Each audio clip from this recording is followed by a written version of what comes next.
আমার প্রশ্ন হলো আমাদের মাননীয় সদস্য, আপনি কি খন্দকার আবু আশফাক? জি, বলুন।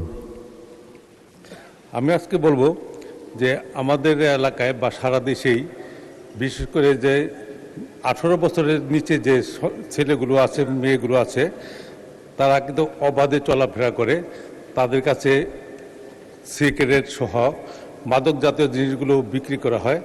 এগুলো কিন্তু একটা আইন হয়তো ছিল এক সময় যে 18 বছরের নিচে যারা অপ্রাপ্তবয়স্ক তাদের কাছে এগুলো বিক্রি করা নিষেধ, কিন্তু সে যদি আইন থেকেও থাকে তার কিন্তু কোনো প্রয়োগ নেই। এই কারণে এই সমস্ত ছেলেগুলো বিভিন্ন স্কুলের পাশে যে মেয়েদের ইফটিজিং করে, রাস্তাঘাটে মানুষের প্রতিবন্ধকতা সৃষ্টি করে। আপনার মাধ্যমে আমি এটা মাননীয় আইনমন্ত্রীর কাছে জানতে চাবো যে এই আইনটি কি এখনও বলবৎ আছে কি না। যদি আইনটি বলবৎ না থাকে তাহলে যেন এটা আইনে পরিণত করা হয়। এতে করে আমাদের যুবক সমাজ রক্ষা পাবে এবং আমাদের সন্তানেরা নির্বিঘ্নে লেখাপড়া করার জন্য স্কুলে যেতে পারবে এবং স্কুলের আশেপাশে যে এরা আড্ডা মারে বা বিভিন্ন শিক্ষা প্রতিষ্ঠানের পাশে যে এরা আড্ডা মারে সেগুলো প্রতিরোধ করতে হবে।